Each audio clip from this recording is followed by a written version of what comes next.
Vamos falar sobre saúde mental. Estamos no mês de janeiro e, para quem não sabe, Janeiro Branco. Sabe que cada mês tem uma campanha e o Janeiro Branco é um movimento social dedicado à construção de uma cultura da saúde mental na humanidade.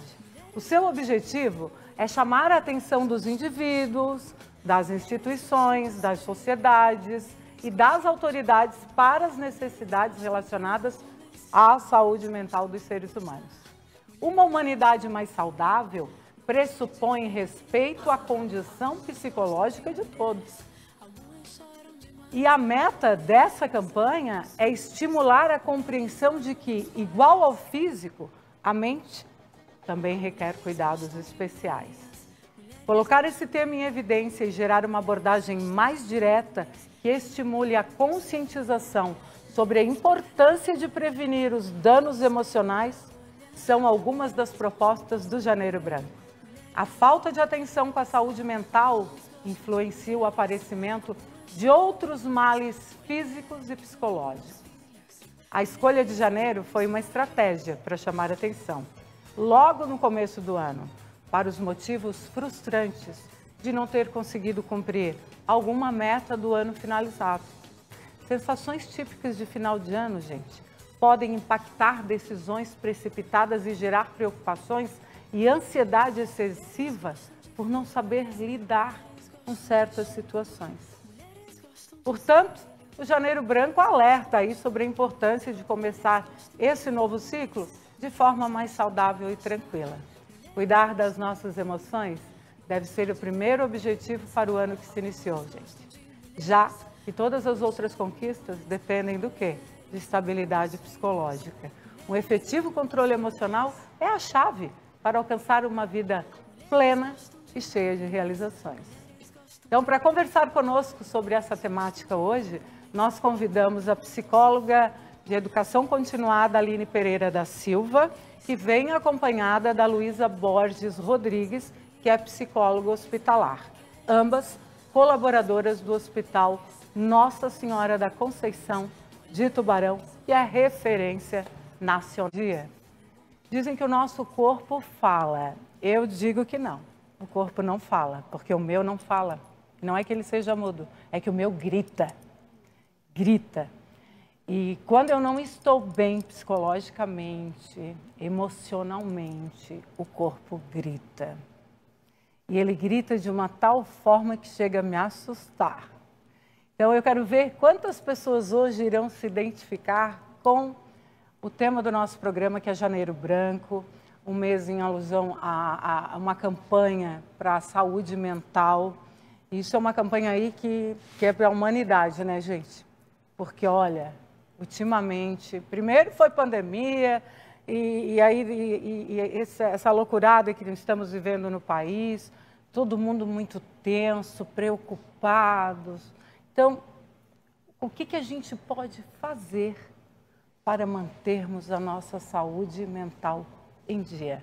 Para isso, a Sheila, diretora de comunicação, ela é a assessora de comunicação do Hospital Nossa Senhora da Conceição, sempre contribuindo com temas muito bacanas, com sugestões muito relevantes. E hoje ela mandou duas colaboradoras daqui, que trabalham, são psicólogas e que trabalham nessa área justamente para falarmos sobre essa temática, a saúde mental. Bom dia, meninas! Aline, seja bem-vinda. Obrigada. Bem-vinda, querida. Esqueci o teu nome. Obrigada, Luísa. Ô, Luísa. Como é que eu vou esquecer o teu nome? Agora não esqueço mais. Magazine Luísa. Luísa, me conte. Você é psicóloga hospitalar. E a Aline? Faço parte do setor de educação continuada. A educação continuada. Explica para as pessoas que setor seria esse, de educação continuada, porque tem muita gente que não sabe. Certo. É um setor que a gente trabalha com uma educação contínua com os colaboradores dentro do hospital. Então, a gente tem 3 enfermeiras que fazem parte do setor, eu como psicóloga, e 2 auxiliares administrativas que nos ajudam nesse processo também. Eita, e tem trabalho pra caramba. Muito. Muito, né? Como é que é estar como psicóloga hospitalar numa instituição com aquela proporção que é o nosso hospital Nossa Senhora da Conceição, aqui em Tubarão. Eu sempre digo aqui em Tubarão, porque Uruçanga também, o hospital tem o mesmo nome. Então, para as pessoas não confundirem, eu sempre friso, o hospital Nossa Senhora da Conceição, que eu me refiro, é o de Tubarão. Então, diz pra gente, Luísa. Olha, Cibele, é um desafio muito grande, né? Um hospital dessa proporção, com tanta complexidade que há ali dentro, né? Hoje nós temos 4 psicólogas hospitalares que atendem todo o hospital, né? Quase 400 leitos, né? Então é uma demanda muito grande. Mas nós temos psicólogas assim muito competentes, né? Mando um oi aí para as minhas colegas. Tá, mandado aí um abraço para todas as psicólogas do Hospital Nossa Senhora da Conceição. E a gente vai buscando esse direcionamento, né? Todas atendem todo o hospital, mas esse direcionamento de estudo sobre essas complexidades, sobre as principais demandas, né? Construção de protocolos para sempre buscar esse serviço de maior qualidade, né? Porque muitas vezes tu falaste em 400 leitos. São 400 pacientes, mas que esses 400 pacientes são 400 famílias.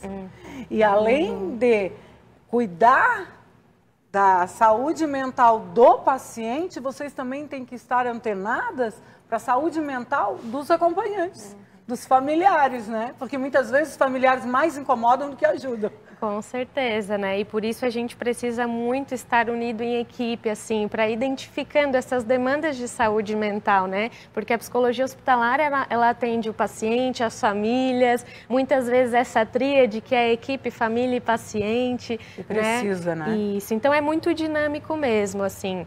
E vocês dão conta do recado de atender 400 leitos? Vamos botar aí os 400 leitos, né? Os 400 pacientes. E sendo em 4, já pensou? Eu penso que vocês não param. Agora eu entendo quando eu elogiei o teu tênis, disse que adorei o teu tênis, achei bonito, que é muito confortável, tu disseste, não, psicólogo hospitalar tem que ser de tênisinho mesmo, porque vocês não param, né? Eu falei, né? Porque realmente é uma rotina muito intensa, né? Mas a gente costuma dizer assim, todos os pacientes se beneficiariam com atendimento psicológico, mas nem todos necessitam, né? Desse atendimento lá dentro do hospital. E como que vocês avaliam essa necessidade do paciente?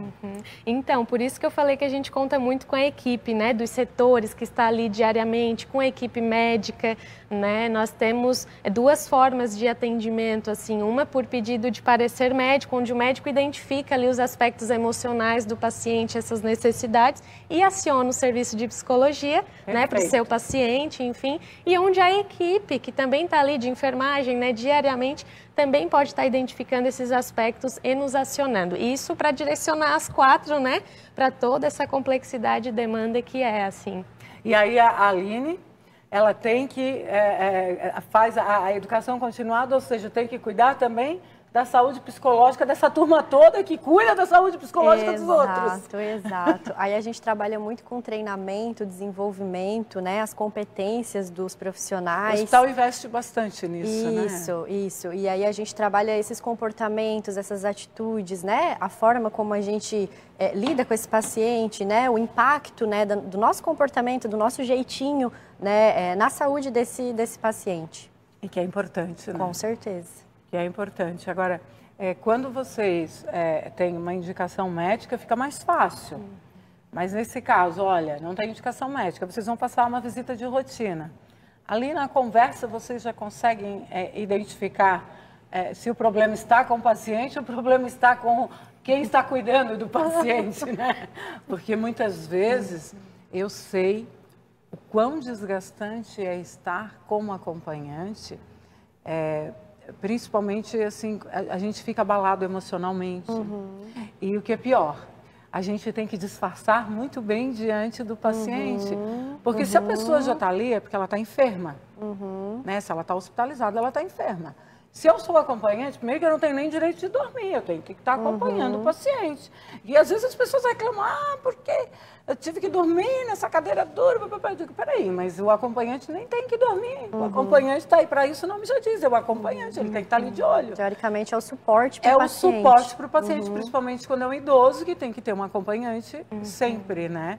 Então, assim, o paciente, às vezes, ele já está abalado, mas o acompanhante, que tem que estar engolindo os sapos e muitas vezes omitindo certos diagnósticos até mesmo do familiar que ele está acompanhando, isso é uma pressão psicológica terrível, Luísa. E aí, Luísa, o que fazer? Porque eu mesmo presenciei várias cenas já dentro do hospital onde as psicólogas chamavam com a enfermeira, com a técnica lá, com um familiar para acalmá-lo diante de uma situação de mais complexidade. E a própria condição de adoecer ou ter um familiar adoecido, isso é uma condição de sofrimento muito grande. E que a gente adoece também. Isso pode gerar muitas reações, né? Uma reação de tristeza, de angústia, de raiva muitas vezes. E como a Aline falou, por isso a gente trabalha, né, com a Educom muitos nossos profissionais de saúde. E que precisam. E precisam observar nesse paciente familiar, num acolhimento humanizado, essas necessidades. Porque a psicologia hospitalar não vai conseguir estar diariamente com todos. Exatamente. Então, quando a gente tem a equipe treinada, capacitada para esse olhar humanizado, para esse acolhimento técnico, a equipe sabe esses aspectos, né? E quando o sofrimento ele é tão intenso que ele prejudica o tratamento, né? Por conta de uma condição emocional, e aí nos aciona, né? Então esse trabalho multiprofissional no hospital, ele acontece assim 100%, né? E precisa disso, e assim. precisa, né? Isso. E como faz necessário o trabalho psicológico dos pacientes. Porque é aquilo que eu falei, o nosso corpo, o meu não fala, o meu grita, né? Literalmente, ele grita. Oi, grita e não é pouco. E assim, e como a gente sabe que a maioria das doenças são psicossomáticas, então aí lógico que vem fator de hereditariedade e outras cositas mais, mas essa coisa da hereditariedade também conta muito, né? Fator genético, né? Fator genético, fator genético. E falando em fator genético, na questão emocional, na questão psicológica, né? A gente sabe que tem alguns transtornos que também podem ser hereditários, transtornos psicológicos. Nesse caso, vocês trabalham também simultaneamente, sabendo que o paciente está passando por essa situação, o familiar que está junto parece que está pior ainda, daí chega uma cunhada lá do paciente que já faz aquele estardalhaço, que às vezes é para ajudar o paciente, no fim só piora, e que chega e cai no choro, porque quantos pacientes que a gente sabe que está no leito de morte esperando, porque assim, só Deus sabe a hora, então assim, o momento que chegar, chegou, a gente sabe disso, mas muitos pacientes não aceitam, não admitem, chegam e já fazem aquele estardalhaço. E aí? Qual o posicionamento de vocês quando alguém chega assim, totalmente descontrolado, desequilibrado emocionalmente? O que se faz? Então, o nosso posicionamento, né, quando alguém adoece e ele já vem com todo um histórico, né, de transtornos psíquicos, um histórico familiar de transtornos psíquicos, né, toda uma rede de equipe acionada, né, e cada um vai cuidar, né, daquilo que compete, assim. A psicologia, né, ela trabalha, a psicologia hospitalar, né, com os aspectos emocionais frente ao adoecimento, né, frente àquela situação. A gente trabalha muito com a psicoterapia breve e focal, né, ou seja, a gente atende o paciente uma vez, a gente não sabe se vai atendê-lo novamente. Novamente, nem sabe se vai vê-lo novamente. Exatamente. Né? Então, quando ele já vem com toda essa bagagem, né, a gente pode trabalhar esses aspectos emocionais frente àquela situação que ele está, mas também mapear todo esse histórico dele, conseguindo orientá-lo, encaminhá-lo, muitas vezes ali dentro mesmo no hospital para outros especialistas, psiquiatras, se for o caso, né? Enfim, para a gente estar buscando a maior compensação desses aspectos, né, psíquicos para enfrentamento do adoecimento que ele está. Porque muitas vezes ele tem um transtorno mental, mas ele veio para o hospital com uma infecção urinária, né, com outra patologia, isso, né? Mas a gente busca ao máximo, né, olhar para ele integralmente, né, Sim, e oferecer todo, né? isso, e oferecer um tratamento com todas as especialidades assim que a gente tem. Importantíssimo. Janeiro Branco, a campanha da saúde mental. E aí, como é que está a sua saúde mental? Ih, gente. Aí se as pessoas me perguntam, Sibeli, tu tá tão bem? Eu tô ótima, tô medicada, colega. 10 gotinhas de manhã, 10 de tarde, 10 de noite. Brincadeiras à parte, mas não tô na gotinha, mas não tô no comprimidinho ainda. Mas se Deus quiser, o meu propósito até o final do ano é me livrar deles. E isso tudo com processo, né? Mas a minha psicoterapia eu não posso abandonar jamais. Essa não, porque eu tenho que cuidar da minha saúde mental. Enquanto terapeuta, como é que eu vou curar outras pessoas se eu não estou me curando? E essa cura, gente, ela é um processo que eu digo que é contínuo e que vai aí para a vida toda. E a gente tem que estar sempre evoluindo, sempre em busca da evolução, sempre se aprimorando e o que é melhor, se tratando, se curando. Porque quantos traumas nós temos guardados, desde a nossa concepção, rejeição na barriga da mãe, às vezes os problemas de infância, adolescência, e ainda temos a vida adulta que a gente sente saudade de quando a gente era adolescente, que não tinha boletos para pagar, dependia só do pai e da mãe. Que coisa boa isso, né? Quando era criança. Acabou a mordomia, vamos à luta, colega, mas para isso, saúde mental. E agora eu quero saber da Aline, porque ela trabalha com a educação continuada, é psicóloga de educação continuada, e a Aline, ela trabalha o psicológico dos colaboradores. E aí me conta, Aline, você estava me explicando agora no intervalo, porque na pandemia você não estava trabalhando dentro do Hospital Nossa Senhora da Conceição, foi uma realidade à parte. Isso mesmo. Porém, hoje, quando tu te reúnes com os colaboradores, qual o posicionamento deles? Quais as falas deles em relação ao que eles enfrentaram durante o período pandêmico? A gente percebe que ainda reflete bastante no psicológico deles, assim, Sibeli, que é tudo muito vivo ainda para eles, né? O que eles... pra gente, pra gente que não estava lá dentro, é difícil. Imagine para eles que estavam vivendo uma situação que muitos me disseram que parecia uma situação de guerra. Era como se fosse um hospital de guerra, assim, as pessoas morrendo. Eu costumo dizer que é uma realidade que, para quem estava fora do hospital, a gente não consegue dimensionar o que os profissionais passaram lá dentro. Porque eu falo isso com eles, assim, quando eu escuto os relatos, né? Eu falo, gente, eu vivi uma pandemia completamente diferente dessa que vocês estão me relatando, que vocês viveram aqui dentro. Então, as pessoas que estão no externo, elas não fazem ideia do que foi dentro do hospital, assim, a pandemia. E aí é algo que a gente já tem vários projetos esse ano para cuidar um pouquinho dessa saúde mental dos nossos colaboradores. Porque, de uma certa forma, isso abalou-os completamente, né? Porque, e não foram apenas... foram todos os colaboradores, desde médico até a Copa, serviços gerais, higienização e tudo, né, gente? Com certeza. Todo mundo, porque estava todo mundo ali envolvido no processo. E só o fato de saber que eu poderia me contaminar, isso já era aterrorizante. Porque o Covid foi tudo muito novo, foi tudo muito, era tudo novidade, ninguém era sabia desconhecido. Como lidar. Isso, Nem isso os mesmo. médicos e os cientistas sabiam como lidar. Como é que nós, leigos, meros pacientes, meros réis mortais, saberíamos? Sim, se a gente tem dificuldade muitas vezes em lidar com coisas que já são conhecidas, imagina com uma coisa que ninguém fazia ideia de como lidar, né? Então, muito mais difícil, né? E hoje, como é que está a saúde mental desses funcionários que estão se tratando? Porque eu sei que teve gente que saiu, tem gente que não... O trauma foi tão grande que eles não querem mais trabalhar na área da saúde. Não é assim uma maioria, mas sim. teve uma minoria aí que ficou bastante abalada.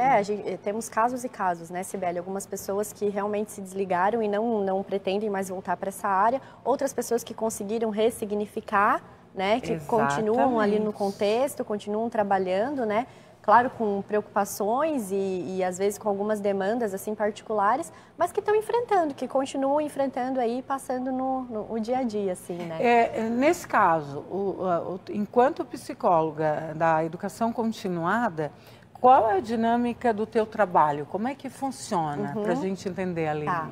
A gente trabalha muito com treinamento e desenvolvimento dos colaboradores. Então, a minha função é muito ligada às competências dos colaboradores. Então, a gente faz muitos treinamentos no sentido de postura profissional, comunicação, trabalho em equipe, relacionamento interpessoal entre os colegas. Como é importante isso. Isso. Né? Então, a gente trabalha todas essas competências, que são os conhecimentos, atitudes dos colaboradores dentro do contexto do hospital, assim. Dentro do contexto do hospital. E tu, no período pandêmico, tu estavas trabalhando aonde na época? Então, na época da pandemia, eu era residente... Bem que nós ainda estamos no período pandêmico, né? A pandemia permanece, né? No seu pico, né, de pandemia, eu estava trabalhando no Hospital São José, em Criciúma, como residente, né? Então, pude, desde o início, vivenciar, até porque a minha residência, ela se alterou diante da pandemia, né? Eu não iria para um hospital, e aí, como veio a pandemia, veio essa possibilidade, eu fui, né, para entender o que era isso e poder ajudar, né, da forma como a psicologia hospitalar poderia. E como é que assim. foi essa tua experiência? Então, foi essa experiência que me trouxe para o Hospital Nossa Senhora da Conceição, onde estou até hoje, né? Porque me apaixonei pela área hospitalar, por mais que uma experiência muito difícil, que me transformou de várias formas, que trouxe muitos medos, angústias, né? Uma carga de um estresse muito grande junto a todos os profissionais e pacientes e situações difíceis vivenciadas. Mas, como a Aline falou, esse ressignificar e buscar elementos para enfrentar isso de uma, né, forma mais saudável, né? Então, foi também a partir daí que eu fui buscando pessoalmente e profissionalmente esses elementos para lidar com toda essa situação estressora de uma maneira mais saudável, né? Principalmente pessoalmente, né? Porque se você não estiver bem, como é que você vai cuidar de outras pessoas? Como é que você vai auxiliá-las a mantê-las um equilíbrio emocional se a própria terapeuta não está bem ajustada, né? Está totalmente desequilibrada. Aí não tem como, Exatamente. né? E requer muita dedicação e equilíbrio para poder dar continuidade no trabalho, né? E o que tu pegastes ali no Hospital Nossa Senhora da Conceição, depois dessa pandemia, como é que está sendo? Embora que a tua parte é hospitalar, né, que tu atuas diretamente com os pacientes, mas nós temos pacientes, temos pessoas do pós-Covid, porque o pós-Covid para mim, ele me deixou com sequelas, tá? Lapsos de memória, enxaquecas, são dores de cabeça muito fortes, cefaleias terríveis e outras cositas mais que eu tive que fazer. Também faço acompanhamento terapêutico, porque eu vou dizer que foi uma mistura de luto com a pandemia e eu surtei. E disse isso aqui, não tenho vergonha de dizer, porque eu saí fora da casinha, que já não sou bem certinha. Daí depois, com essa história, então, foi assim uma piração na minha cabeça. Então, muito pé no chão, muita oração, muita leitura, muitos cursos, treinamentos para poder ter uma estabilização emocional. Que são os teus elementos, né, Cibele? São os meus elementos. E eu penso que, assim, e os pacientes do pós-Covid, como que tu lidas com isso, assim? Qual é a realidade hoje? A tua realidade dentro do Nossa Senhora da Conceição, do hospital. A gente vê ainda muitos pacientes com inúmeras sequelas, assim, inúmeros tipos de sequelas, né? Ou seja, outras patologias, né, que acabaram associando. Sim, problemas cardíacos, respiratórios. Eu fiquei com uma fadiga que não tinha explicação. Sim, a própria questão do convívio social, né? Também. Então, isso, assim, a gente recebe muitos pacientes idosos, né, também, assim, que nos trazem, olha, o tempo da pandemia em diante, as coisas começaram a ficar muito mais difíceis, né? E aí com essa carga emocional tão intensa, um sofrimento tão intenso e que perdura, isso vai acarretando em outros adoecimentos, né? Exatamente, porque daí uma coisa leva a outra, né? Exatamente. Tem uma patologia e como a gente fala, as doenças são psicossomáticas. Se a cabecinha não tá boa, nada vai nada. Do Hospital Nossa Senhora da Conceição. Estamos falando hoje de saúde mental. E aí nós vivemos tempos difíceis, conturbados, né? Como que a gente poderia orientar os nossos telespectadores, né, em relação a Janeiro Branco? Primeiro eu gostaria de saber, Luísa, por que Janeiro Branco? Porque assim, todo mês tem uma cor, né? Como a gente tem lá o dezembro vermelho ou verde, tem o agosto lilás, tem o maio amarelo, setembro amarelo, novembro azul, o outubro rosa, enfim. Mas as campanhas devem permanecer o ano todo, não só nesse mês. Sim. E saúde mental, mesmo começando o ano, porque a gente vem de um ano bem atribulado também, como foi 2022, a saúde mental eu digo que talvez seja a mais importante de todas para que tudo funcione em perfeita harmonia. Agora, como é que fica a situação da humanidade que está nesse corre-corre, nessa muvuca? Como teve a pandemia, muitos familiares tiveram que ficar trancafiados dentro de casa, aumentou o nível de violência, de muitas doenças também, porque desenvolveram outras patologias a partir da doença mental. E aí? Há quantos anos e qual a realidade hoje? Então, Cibele, falando do Janeiro Branco, como tu iniciou o programa, né? É um período de reflexões que inspira aí a refletir sobre perspectivas futuras, sobre o passado, sobre as relações e o sentido das relações na nossa vida, né? Então, são ciclos que se encerram, ciclos que se abrem, né? E o branco, ele transmite aí uma tranquilidade, saúde, mas nesse contexto, ele vem falar de folhas em branco, de telas em branco, onde a gente pode projetar, escrever, desenhar desejos, né, expectativas, histórias e metas que a gente quer cumprir também. Com né? certeza. E quando a gente fala de saúde mental, a gente precisa não associar apenas a psicologia, a psiquiatria, né? Pelo contrário, assim, principalmente olhar para o nosso dia a dia. O que a gente está habituado nosso interior. a viver. Nosso interior. Muitas vezes a gente não tem elementos que sustentam uma saúde física e emocional no dia a dia. É verdade. Né? Como, por exemplo, a gente está habituado a viver a ausência de relações saudáveis, de alimentação saudável, a ausência de uma carga horária de trabalho justa. Então, tudo isso são elementos que compõem o equilíbrio, né? Principalmente assim, quem mais sofre com doenças emocionais? São os homens ou as mulheres? Eu acho que é ambos. Porém, as mulheres falam mais. Entre as mulheres, pelas mulheres, pelo fato das mulheres falarem mais e os homens menos, os homens adoecem mais por não externarem seus sentimentos, é assim? Pode ser, a gente não tem um dado assim, né, para falar isso com precisão, mas pode ser que sim. E eu acho que vem muito de encontro com o que a gente começou a falar no outro bloco, né? Que a gente vai sendo educado para não falar das nossas emoções. Criança e mulher não tinha voz nem vez. Exato. Meninos, principalmente, os meninos, principalmente. Exato. É muito aqueles exemplos que a gente vivencia e a gente vê praticamente todos os dias, né, Cibele? A criança caiu, esfolou o joelho. Levanta, não foi nada, nem tá doendo. Mas nem tá doendo pra quem? Ou quando casar, Sara. Aí a criança fica pensando, mas eu nem quero casar, Exato. Então, às vezes vê um relacionamento extremamente abusivo em casa, extremamente tóxico, e aí ela diz assim, a criança já vem com aquilo que diz assim, eu não vou querer me casar, porque se meu pai e minha mãe brigam o tempo todo, eu não vou querer isso para minha vida. E por isso a importância da gente se conhecer, da gente saber o que faz sentido para mim. O autoconhecimento. Quem eu sou, o que eu gosto, o que eu não gosto, né? Claro. O que faz sentido? Às vezes, eu trabalhei muito fazendo entrevistas de emprego e eu sempre perguntava na entrevista, o que tu considera como um ponto forte teu? De 10 pessoas, 9 não sabiam responder essa pergunta. E eu considero isso um número muito alto. Porque eu preciso me conhecer, eu preciso saber o que faz sentido para mim. Porque também. Se eu não souber, Cibele, o outro vai delimitar o que vai fazer sentido na minha vida. Se eu não souber, quem é que vai saber? O outro? Eu não vou dar espaço para o outro ficar julgando, achando.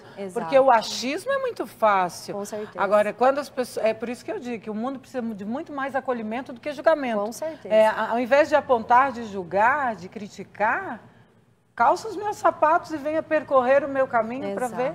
Exato. Se você aguenta o tranco. Exato. Então, acho que a saúde mental passa muito por esse contexto, assim, da gente se conhecer, saber o que faz sentido, o que eu quero para minha vida, quem eu sou hoje, onde que eu quero chegar ainda. A gente precisa se perguntar essas coisas. E por mais equilibrada que a gente esteja, às vezes também a gente tem uns momentos assim, sem dúvida. Eu não sei, eu quero mudança, eu quero mudar. Muitas pessoas me perguntaram, eu tosei os cabelos semana passada. E as pessoas me perguntam, né? Não foi semana passada, foi essa semana, gente. Foi segunda-feira. Foi segunda-feira, eu achando semana passada. Foi segunda-feira. E eu sempre fui muito decidida. Eu não sou aquele tipo de cliente que chega numa loja e faz a vendedora descer tudo. Eu já boto o olho, eu digo, é esse que eu quero. Botei, serviu. Ah, mas eu tenho outras opções. Não, mas eu quero esse. Eu não vim para outras opções.